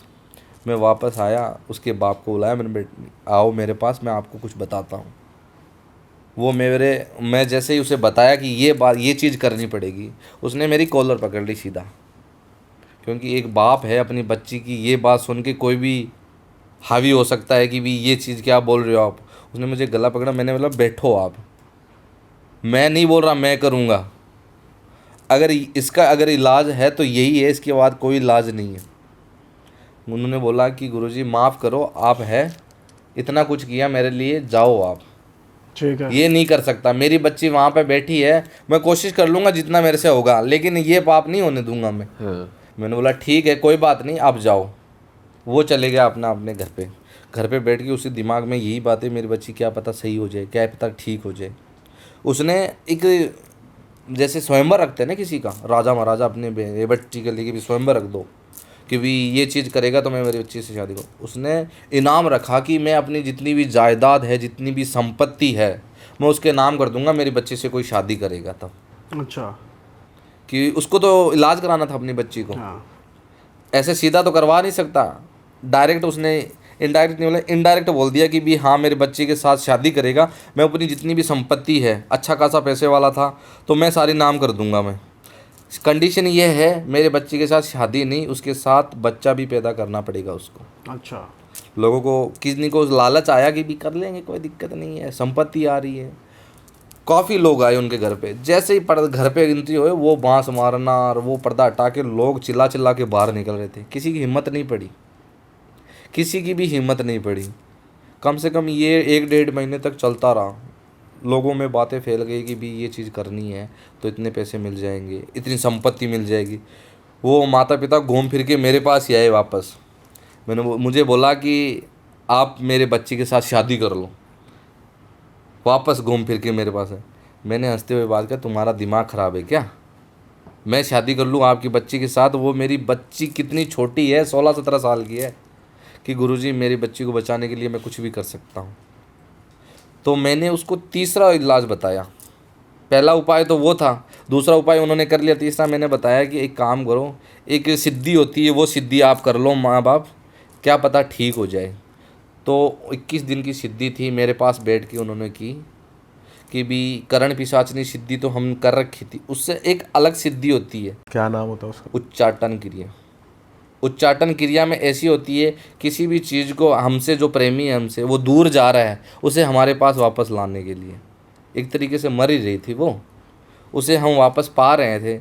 हमने जैसे ही उसको शुरू किया, जितने भी वो पिछले कर्म के जो दुख थे उसने जो उस बच्ची पे झेले थे, सीधा अटैक हम पे ही किया, हमारे पे। मतलब जितने भी हमने चौखंडी वहाँ पे लगाई थी ना, हमारी चौखंडी 2 मिनट में नाश हो गई। क्योंकि हम विपरीत तो जा नहीं सकते, जो लिखा है वो तो होना तय है, उसे हम बदलेंगे तो हमारा नुकसान होगा। मैं उसे बदलने की कोशिश कर रहा था और मुझे गुरुजी ने पहले ही अचेत किया था कि ये चीज़ मत करना, आप नुकसान हो सकता है। जो मैंने उपाय बताया आपको वो उपाय आप कर लो, तब ही ठीक हो सकता है। लेकिन मैंने सोचा ठीक है मैं वो कर दूंगा तो क्या पता ठीक हो जाए। मैंने भी एक्सपेरिमेंट किया अपना। जैसे ही एक्सपेरिमेंट किया, इलाज तुरंत बता दिया मेरे को। जितने भी चौखंडी है वहाँ पर तहस नहस हो गया। इतना भयंकर तूफान आया, पीछे से एक डंडा आया उड़ता हुआ, इतने सर पे पड़ा, इतना भयंकर, शरीर के संतुलन हिल गए पूरे। इतना मुंह एकदम पूरा बंका हो गया था ऐसा मेरा, यहाँ से पूरा अच्छा। यहाँ पे पड़ा था इतना भयंकर। यहाँ पे टांके आए थे पीछे, बहुत भयंकर लगी थी मेरे को उसी टाइम ही समझ में आ गया। फिर जैसे ही मेरे को हॉस्पिटल लाके गए थे, 2 दिन में होश आया मेरे को। उनको माँ बाप को बोला बेटा वही इलाज है, दूसरा कोई इलाज नहीं है। वो केस था मेरा ज़िंदगी का इतना भयंकर केस। वो क्या है कि जो लिखा है उसे बदलना चाहता था। जो किस्मत में लिखा है उसे बदलने की कोशिश करेंगे तो हमें नुकसान होगा। वो सबसे भयंकर केस था मेरा, उससे मुझे नुकसान हुआ था। मेरे को टांके भी आए काफ़ी। वो भयंकर केस था और वो मेरी ज़िंदगी का फिर केस। वो ठीक हुआ नहीं? नहीं, वो मर गई बच्ची। ओह। वो मरना था, तय था। अच्छा। वो मरना तय था। कम से कम 6-7 महीने जी थी। लेकिन मुझे जो इलाज बताया था ना मेरे गुरुजी, उसे सुन के रोंगटे खड़े हो गए थे मेरे। भाई मैं नहीं ये कर सकता क्या, कोई भी नहीं कर सकता। कीड़े सही पड़े बात हैं, अगर हम उसके ऊपर हाथ भी रखेंगे तो हमारे सर हाथ पे चढ़ेंगे तो हमें क्या होगा कि ये क्या आ गया, झंझनाहट आ जाएगी किसी चीज़ की। अगर मच्छर भी खाए तो भी हम कोई भी एक्टिविटी हाथ की कर सकते हैं। पर गुरुजी मुझे ऐसा लगता है कि जो सल्यूशन बताया था कि कोई किसी के साथ संभोग कर ले तो वो ठीक हो जाएगा, मेरे ख्याल से ये तो कहीं भी नहीं होता होगा। ये तो लोगों ने फ़ायदा उठाने के लिए बना रखा है। फ़ायदा लोगों ने बना रखा है उठा के, लेकिन इलाज तो है ही। जैसे कि गुरु ने बताया, उसके साथ संबंध बना के बच्चा करना। उस बच्चे ही ने पिछले जन्म में एक बच्ची की जान ली है।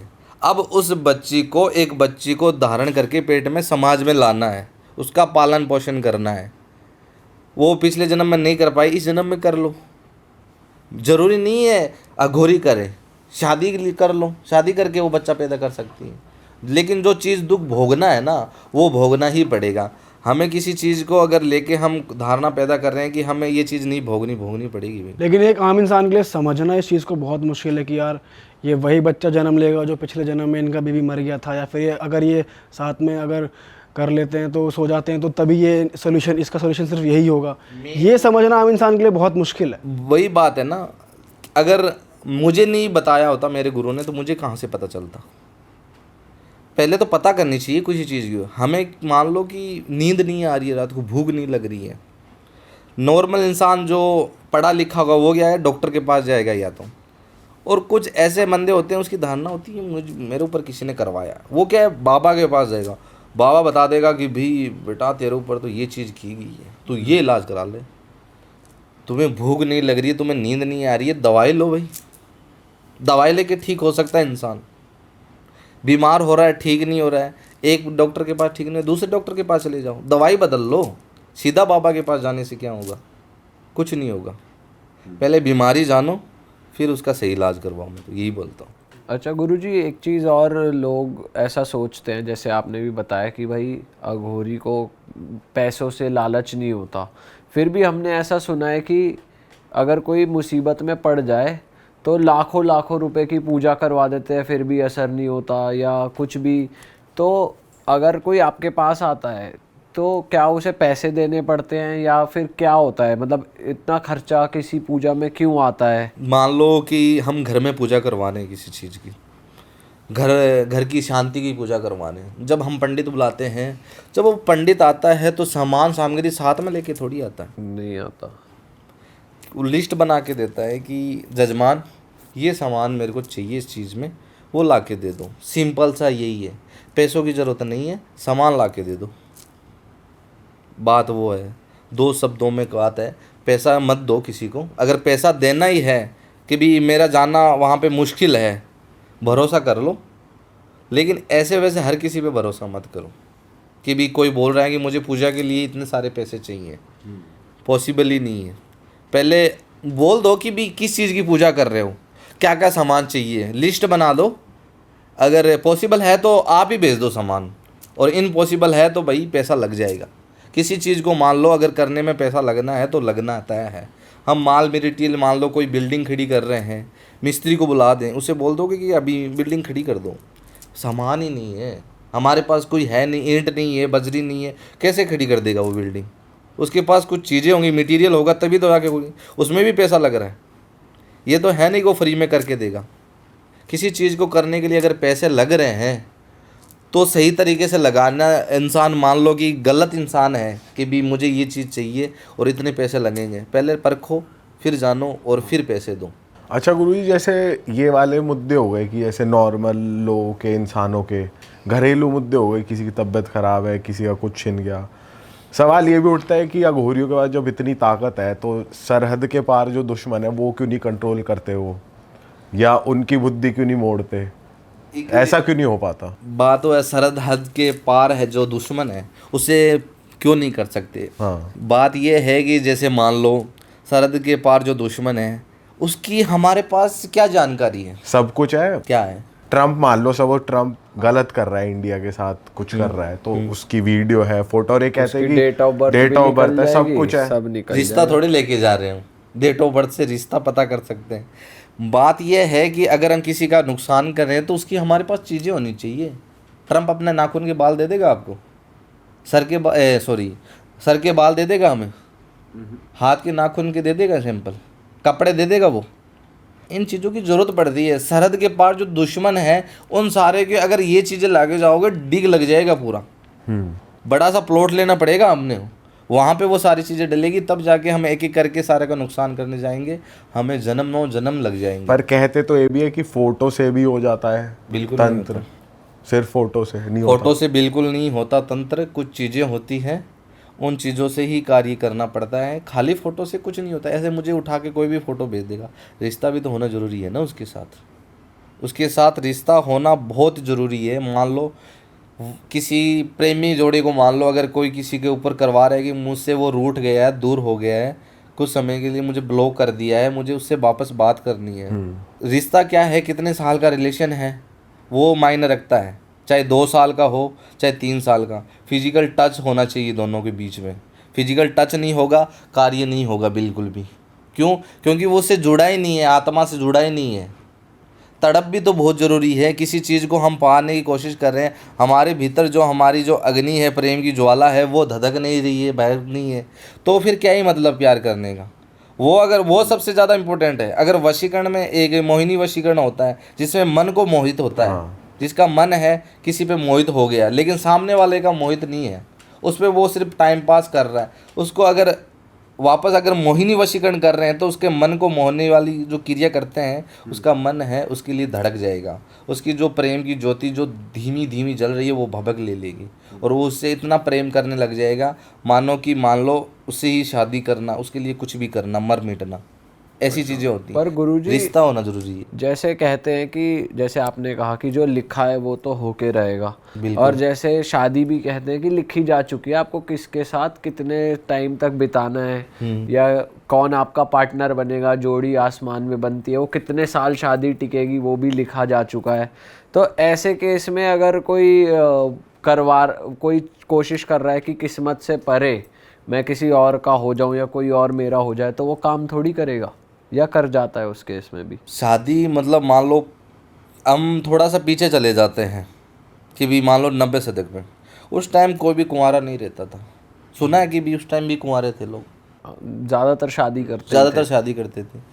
क्यों? क्योंकि जब माँ के पेट से जब बच्चा पैदा होता है ना, जब वो नाड़ी के साथ ही पैदा होता है, और उस टाइम क्या करते थे लोग, नाड़ी कट करके अच्छी विधि विधान से उसे दफनाते थे शमशान में, क्योंकि कोई भी इधर उधर नहीं फेंकता था उसे, या तो बिल्ली खा जाती थी या कोई जानवर खा जाता था। जब वो पैदा होता है नाड़ी के साथ तो उस बच्चे को नाड़ी दोष लग जाता है ऑटोमेटिक ही। कोई बोलते हैं मंगल दोष। नाड़ी दोष ऐसी दोष होती है जब नाड़ी कट होती है, क्योंकि वो अपनी माँ से अलग हो रहा है, माँ की वो पेट से कट रहा है तो वो नाड़ कटती है उसकी।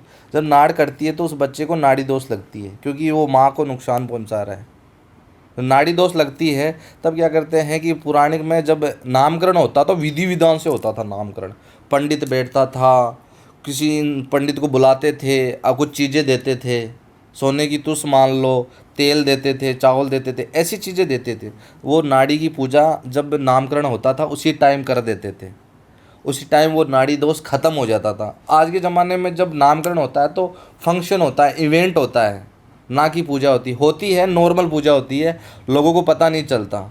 फिर क्या है कि वो बड़ा होके शादी का वेट करता लेता है, उसकी शादी नहीं होती।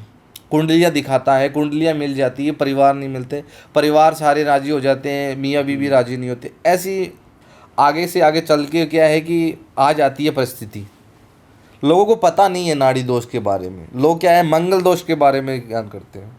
मान लो कि भी मंगल दोष है, भाई मंगल दोष कुछ नहीं होता, और होता भी है तो कुछ क्षणों के लिए होता है, वो ऑटोमेटिक धीरे धीरे कम हो जाता है। मान लो हिंदू धर्म में क्या है कि ये दोष वोष मानते हैं, मुस्लिम धर्म में क्यों नहीं मानते? मुस्लिम धर्म में क्यों दोष नहीं लगते? वो तो फिर दोस्त तो धर्म ही सभी अलग के, है, उसमें नहीं होता। इंसान तो वो भी है और इंसान ये भी है, दो वो भी माँ के पेट से जन्मा है, ये भी माँ के पेट से जन्मा है, उनकी शादी हो रही है बगैर कोई दोष के। तुम्हें दोष किस चीज़ का लग रहा है? महाराज जी फिर तो वो मानने ना मानने वाली बात है, क्योंकि देखो ना ऐसे मानने तो ना मानने वाली बात है, लेकिन मुस्लिम धर्म में भी किसी इंसान की शादी नहीं होती, वो भी कोई कई कुंवारे रह जाते हैं। लेकिन वो क्या है कि हिंदू धर्म में धारणा है, अगर हिंदू धर्म में धारणा पैदा हुई है, वर्णन है किसी चीज़ का, सत्य है, व्यर्थ नहीं है, बिल्कुल सत्य है। अगर इस नाड़ी दोष का अगर हम इलाज सही तरीके से करवाएं, पौराणिक तरीके से जो करते आ रहे हैं, अगर उसी तरीके से हम करवाएं तो कोई भी इंसान कुंवारा नहीं रहेगा, सभी इंसान की शादी तय है। कुछ हत्ते ही मर जाते हैं कि भी मुझे इससे प्यार है, इसी से शादी करनी है। पर फिर वो गलत नहीं है, जैसे कोई हत्ते पड़ गया और उसका ब्रेकअप हो गया, वो नहीं लिखा, लेकिन वो पीछे पड़ रहा है और फिर भी वो उपाय करवा रहा है, कुछ भी कर रहा है, और अघोरी भी है, वो करते हैं मदद कि भाई चलो ठीक है, तो कर देंगे। गलत नहीं है वो कि जैसे होना नहीं लिखा मैंने फिर क्या भी होता करा है कि दिया। अगर अघोरी का तंत्र विद्या का सहारा लेके लास्ट में उसको नुकसान है, शादी करवा देगा वो, लेकिन मियाँ बीबी 2-3 साल तक ठीक रहेंगे, लड़ाई झगड़ा होने लग जाएगा वापस, या उनके पेट में बच्चा है वो ठीक तरीके से पैदा नहीं होगा। क्यों? क्योंकि शादी से पहले ही उन्होंने गलत काम कर रखे, या तो शारीरिक संबंध बनाया है तो उसने मिसकैरेज करवाया है, कुछ दवाइयाँ ली है, आगे चल के उन्हें नुकसान होना तय है। अगर तंत्र विद्या का सहारा लोगे, जो अंत है वो बहुत माड़ा होगा। अगर सही तरीके से करवाया है तो माड़ा नहीं है, अगर ज़बरदस्ती है तो माड़ा होगा, बहुत माड़ा होगा, इतना भयंकर माड़ा होगा कि दोनों परिवार हैं मिले हैं तो बिछड़ भी सकते हैं, मरण नहीं होगा किसी का, बाकी आगे चल के उनके नुकसान हो सकते हैं किसी चीज़ के। उन चीज़ों का ध्यान रख अगर कार्य करवा सकते हो तो करवाना, नहीं तो दूर रहो। घर वाले अगर किसी अपने बच्चे या बच्ची के लिए कोई रिश्ता देख रहे हैं, सही देख रहे हैं, उनको तजुर्बा है, उन्होंने दुनिया देखी है, पहले तो मैं यही चाहूँगा। अच्छा गुरुजी, जैसे हमने बहुत सारे एंटिटीज़ के नाम सुने हिंदू धर्म में भी और दूसरे जो धर्म है उनमें भी, तो आपका किसी ऐसी एंटिटी के सामने हुआ, या आपके हिसाब से कौन सी सबसे ज़्यादा ताकतवर एंटिटी है? देखो, मान लो हिंदू धर्म में मान लो, चाहे मुस्लिम धर्म में मान लो, कोई भी मान लो, सभी अपने आप में ही पावरफुल है। कोई भी ये नहीं है कि हिंदू धर्म में पावरफुल है, मुस्लिम धर्म में भी पावरफुल है, क्रिश्चियन धर्म में भी पावरफुल है, सारे धर्मों में अपने स्थान पे सभी पावरफुल हैं, भी सभी एक हैं, रूप अनेक हैं सारों के। ये ज़रूरी नहीं है कि भी मेरे भगवान है पावरफुल, सभी एक जैसे हैं। धारणाएं अलग हैं लोगों की कि भी मैं इन भगवान को मानता हूँ या इन देवी देवता को मानता हूँ या मैं इनकी पूजा करता हूँ, ज़रूरी नहीं है। आप एक भगवान ले लो या एक इष्ट ले लो, अपना इष्ट करना है, अपने को किसी चीज़ की तपस्या करनी है। ज़रूरी थोड़ी जो तपस्या करता है, जो अघोरी तपस्या करते हैं, बाबा या तपस्या करते हैं, वहाँ फ़ोटो थोड़ी लेते हैं, वो तो बस मन में ध्यान करते हैं कि मुझे ये छवि दिख रही है, मैं उसी आराध्य में लीन हूँ। बिल्कुल। लोगों की धारणा है, लोगों ने बना रखा है कि भी ये बड़े हैं, ये छोटे हैं, कोई भी बड़ा छोटा नहीं है। बाकी मानना ये है कि अघोरी अगर किसी चीज़ की तपस्या कर रहा है तो वो सारे धर्मों को मानेगा। अगर उसे शक्ति प्राप्त करनी है तो वो मुस्लिम धर्म में भी घुस सकता है कि भी वहाँ से भी हमें शक्तियाँ मिल रही है तो उसे भी ग्रहण कर लो, क्रिश्चियन धर्म में मिल रही है तो उसमें भी कर लो, ग्रहण कर लो। अघोरी की कोई धर्म नहीं होता, वो निस्वार्थ पर होता है। जैसे जिन कहते हैं, जिन एक बहुत ताकतवर एंटिटी होती है और हिंदुइज्म से या नाम अलग हिंदू होता है। उपायों से वो नहीं जाती आसानी से, ऐसा होता है? नाम अलग होते हैं, सेम ही चीज़ होती है वो। जैसे मैंने प्रेतराज ले लिया नाम, उसी का विपरीत ले लो जिन, जिन्नात, सेम ही है, कोई दिक्कत नहीं है उसमें कि भी वो अलग है वो सही है, हाँ दोनों सेम है। उस भाषा में मान लो जिन जिनात, इन भाषा में प्रेतराज, बोली अलग होगी ना। राजस्थान में कुछ अलग बोलेंगे, पंजाबी में अलग बोलेंगे, गुजराती में अलग बोलेंगे, मराठी में अलग बोलेंगे। पर जैसे ऐसा कोई है, कोई ऐसा रूप जो बहुत ताकतवर हो कि भाई इस भूत से कोई ताकतवर होता नहीं है, ऐसा कोई है? कुंडापंथी। वो क्या होता है? कुंडापंथी भूत, ऐसा भूत बचपन से ही ऐसी समाज में पढ़ा लिखा है, ऐसे समाज में रहा है कि भी वहाँ पे एक दूसरे को देख के, जैसे कि मान लो एक लड़का है, उसकी मन में ऐसे भाव हैं, गंदे भाव कि भी इसके साथ मैं गलत कार्य कर लूँ, इस लड़की के साथ मैं सो जाऊँ, मन में इतना मतलब घृणा, गंदा इंसान जैसे गंदा होता है ना कि मुझे इसके साथ सोना है, इसके साथ सोना है, वो धीरे धीरे बड़ा हो जाता है, गलत काम करता है, लड़कियों के साथ सो जाता है, किसी के साथ गलत व्यवहार कर देता है, बचपन से ही उसकी मन की भावनाएं हो जाती है। अच्छा। जब वो मरता है ना, तब उसकी इच्छाएं रह जाती है शरीर के अंदर कि भी जीते जी मैं नहीं कर सकता, मरने के बाद करता हूँ। फिर वो क्या करता है, मरने के बाद कुंडापंथी भूत बनता है। वो टारगेट करता है लड़कियों औरतों पे, हाँ ज़्यादातर उसके साथ ही रहता है। जब रात्रि वो जो सोती है उसके साथ दुष्कर्म करता है, फिर वो अच्छा। शारीरिक संबंध तब तक करता है जब तक उसकी मौत ना हो जाए, और उस औरत को, माँ को, बहन को पता नहीं चलता कि भी मेरे साथ हो क्या रहा है। हर रात, हर रोज़, हर दिन, और इतना भयंकर तरीके से करता है, मानो उस बच्ची पे क्या बीतती होगी मैं अंदाज़ा भी नहीं लगा सकता। मैं ये से ही केस बताता हूँ, मेरे पास आया था। बताओ। ये था चूरू जिले का, राजस्थान का था, थेलासर का। इतना भयंकर था कि मानो एक से निकल के दूसरे के अंदर, दूसरे से निकल के तीसरे के अंदर। इंसान एक था, मतलब इंसान मान लो, चाहे कुंडापंथी भूत मान लो, ऐसा भूत था कि पहले तो चला जाता था पत्नी के अंदर, फिर चला जाता था पति के अंदर, पत्नी के अंदर जाते ही एक बच्चे के अंदर चला जाता था। मतलब दो मियाँ बीवी, दो बच्चे, एक लड़का एक लड़की, तीनों के अंदर घूम रहा था, लेकिन लड़की के अंदर नहीं घूम रहा था। वो छोटी थी ना बच्ची, उसके अंदर नहीं जा रहा था, पता नहीं क्यों। लड़का और उसके माँ बाप के अंदर जा रहा था। कभी अगर लड़की के अंदर वो जो आ गया, जब उसकी माँ के अंदर आता है ना उस औरत के, जब क्या है कि वो ऐसे चिल्लाने लग जाती, अलग अलग आवाज़ें निकालती है भयंकर तरीके से, तुरंत ही उन दोनों में एकदम अलग हो जाता है। पिता अपने बच्चे की तरफ ऐसे हाथ दिखाता है, बच्चा अपने बाप की तरफ आंखें निकालता है, दोनों मतलब एक दूसरे को मारेंगे, अच्छा। इस तरीके से हो जाता है। जब रात को उसका पति उसके साथ सोता है ना, कुछ दिन के लिए, कुछ देर के लिए ठीक भी हो जाते थे, 5 मिनट 10 मिनट के लिए, फिर वापस वही स्टार्ट। जब रात को सोते थे, उसका पति ऑटोमेटिक चल के बाहर चला जाता था रात को, पता ही नहीं चलता था। पति को अपने पत्नी के पास सोने नहीं देता था, वो सोने ही नहीं देता था, क्योंकि अगर वो सोएगा तो फिर वो कौन सोएगा। वो उसके पति के अंदर जाके उसको वो बाहर छोड़ के आ जाता था, और फिर रात को आके उस बच्ची के ऊपर वो सो जाती थी उसकी पत्नी, तो उसको पता नहीं क्या होता था। सुबह जब उठती थी उसका पूरा शरीर टूट जाता था। जब मेरे पास आया था ना केस, बॉडी पे निशान वगैरह भी कुछ होते भी थे? नहीं, कुछ भी नहीं? कुछ भी नहीं, क्योंकि नया नया था, इतना लंबा चौड़ा नहीं था कि भी 1 साल हो गया, 1.5 साल हो गया, उनको तुरंत पता चल गया था। जब मेरे पास आए थे ना, तो 25 जने आए थे गाड़ी भर के, 25 जने आए थे उसको पकड़ के लेके। मुझे बोला कि भी गुरुजी भूत है इनके अंदर, देखो आप। जब मैंने उनको देखा तो ताबीज़ बने थे सारे सारे, कोई गए हुए थे बाबा के पास, तो फ़कीर बाबा थे, उन्होंने ताबीज़ बांध रखे थे सारे शरीर पे, बहुत सारे। मैंने बोला ये ताबीज़ के भी बाबा के पास, अच्छा ठीक है। तो मैंने बोला किसके अंदर है? इनके अंदर है। वो मेरे से बात कर रहा था अच्छे से। मैंने बोला ये तो बात कर रहा है कि बाबा जी 5 मिनट रुको, अभी आएगा। बोला आएगा?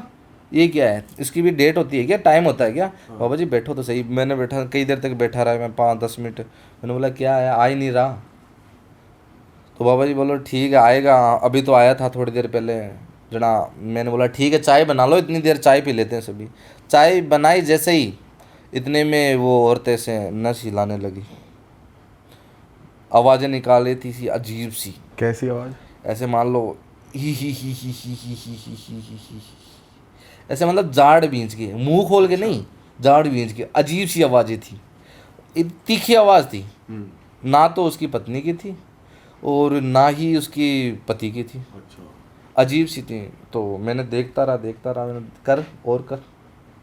जब तक पता ही नहीं चला तो क्या ही करें। तो मैं बैठा रहा सामने, वो हिल रही थी, दांत निकाल रही थी, निकालती रही। और क्या क्या हरकत कर? जैसे ही निकाल रही थी ऐसे हाथ करने लगी इससे। अच्छा। जैसे ही हाथ किया, उसके पति था पास, उसका बच्चा था, दोनों खड़े हो गए और एक दूसरे को मारने लगे। बोले ये क्या होगा? हाँ। मेरा खुद का दिमाग, मैंने क्या हो गया, एक बताया था, तीनों आ गए। मैंने बोला पकड़ो इनको। पकड़ा। फिर क्या है कि उन दोनों को तो मैंने शांत करवाया कैसे भी करके। थोड़ी देर के लिए हुए थे, शांत हो गए। लेकिन वो उसकी औरत थी, वो शांत नहीं हुई। मैंने उसको पूछा भाई कौन हो तुम, बताओ मेरे को। तो उन्होंने बोला कि नहीं बताऊंगा। जब वहाँ पे हमारे पास एक चाबुक है, 2 दिए चाबुक से। तो उसने मुझे बताया कि मैं वहाँ से आया हूँ, ये शादी से आए थे, तो इनके साथ मिठाई थी और इस औरत ने मुझे बुलाया है। इसने बोला आ जाओ चलते हैं। अच्छा। बोला तो उसके पति को था कि भी चलो, लेकिन क्या है कि उस साथ उसके वो आ गया। तो बोला क्या चाह रहे हो? मुझे ये औरत चाहिए, औरत चाहिए मुझे कैसे भी करके। क्या करना चाहता है कि मैं इसके साथ संबंध बनाऊंगा और इसमें अपने साथ लेके जाऊंगा। बोला ठीक है। तो मैंने उनको बिठाया और उसके पति को साथ में लेके गया था। पति ठीक हो गया था 2 मिनट में। तो पति को मैंने बताया देखो कुंडापंथी भूत है और आपकी पत्नी के साथ शारीरिक संबंध बना रहा है। तो उसके भी रोंगटे खड़े हो गए, भाई ऐसे कैसा हो सकता है, कुछ नहीं हुआ, आप मजाक कर रहे हो ऐसे वैसे, क्योंकि काफ़ी जगह जा चुका था वो। तो मैंने बोला ठीक है कोई बात नहीं, आपको मैं प्रत्यक्ष दिखा देता हूँ। तो बोले दिखा दो। उससे पूछा कि भी क्या चाहता है कि मैं इसके साथ रोज़ सोऊंगा और इसको साथ लेके जाऊंगा, ये मेरी पत्नी है। तो बोल रहा है कि मारूंगा इसको मैं कैसे भी करके। उसके पति ने बोला कि भी जो मर्जी हो जाए, ये ऐसा नहीं हो सकता। मैंने बोला भी हो रहा है ऐसा ही।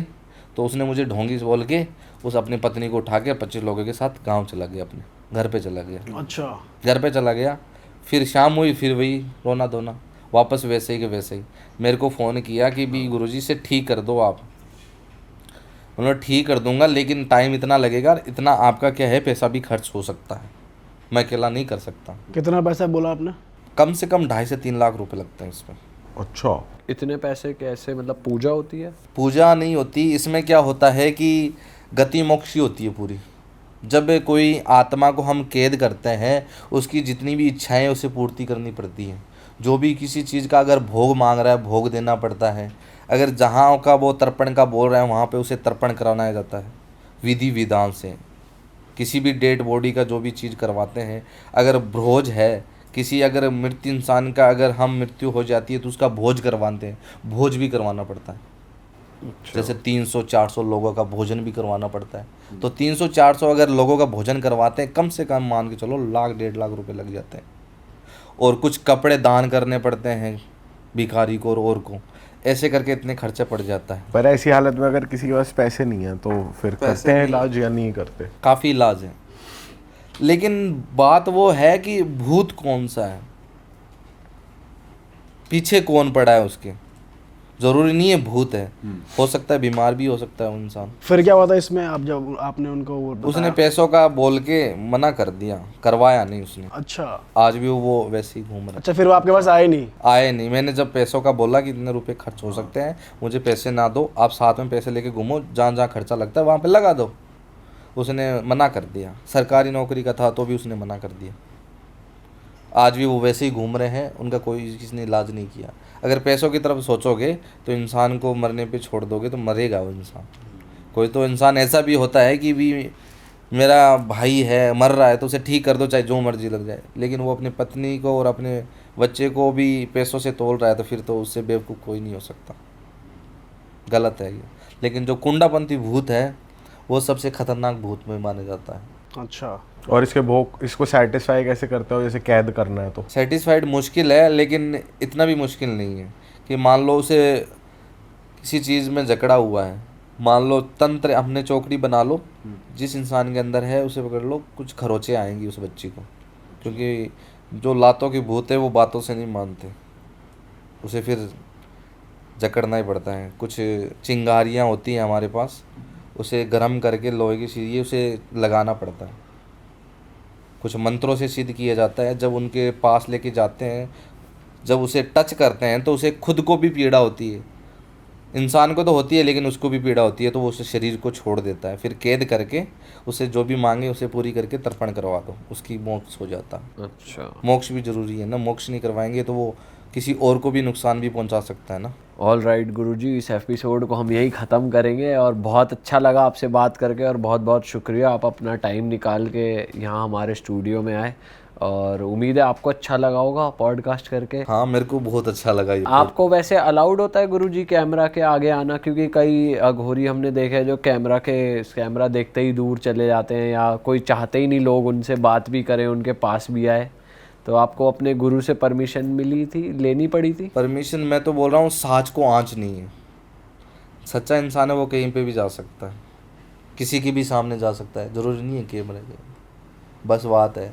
और जो डरते हैं कैमरे से वो कुछ कर नहीं पाते ना, या उसे किसी चीज़ का ज्ञान नहीं होगा। वैसे ऐसा भी कहते हैं जिनके पास बहुत ज्ञान होता है उनको कहीं जाने की ज़रूरत नहीं है, वो अपना रहते हैं, वो कैमरे पे आएंगे ही नहीं। ऐसा भी हमने सुना है, ऐसा भी होता है। बिल्कुल होता है। प्रेमानंद जी है ना, उन्हें कहीं पे जाने की ज़रूरत नहीं, जो उनका नित्य कर्म है वो करेंगे वो अपना, उन्हें कहीं पे भी जाने की ज़रूरत नहीं होगी।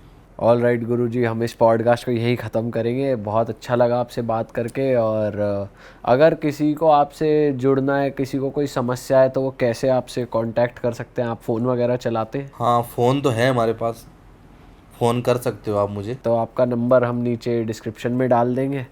आपसे अगर हमारे हाँ, व्यूअर्स किसी को अगर कुछ पूछना हो तो पूछ सकता है, कोई दिक्कत नहीं है। आप वैसे कुंडली वगैरह भी थोड़ी देखते होगे आप, तो जो समस्या है वो तामसिक एक सात्विक होती है, वो सात्विक क्रिया। आप तामसिक क्रिया में? मैं तामसिक क्रिया करता हूँ। अच्छा, तो आप पहले ही गुरुजी बता चुके हैं भाई कि अगर आप किसी का नुकसान करवाने के इंटेंट से आओगे तो आपका नुकसान तय है। और दोस्तों, हमारा जो ये पॉडकास्ट करने का पर्पस था वो किसी भी तरह का अंधविश्वास फैलाना, किसी भी तरीके की तामसिक चीज़ों को प्रमोट करना, कोई गलत चीज़ को प्रमोट करना नहीं है। जो अघोरी हैं, जो साधु हैं, वो हमारे समाज का एक हिस्सा हैं और हम लोग अलग अलग तरीक़ों से उनके बारे में बात करते आए हैं, अलग अलग हॉरर स्टोरी में। तो हमारा इंटेंट सिर्फ इतना था कि एक अघोरी से हम बात करें, उनकी लाइफ को जानें, उनके पास कैसे लोग आते हैं वो समझें।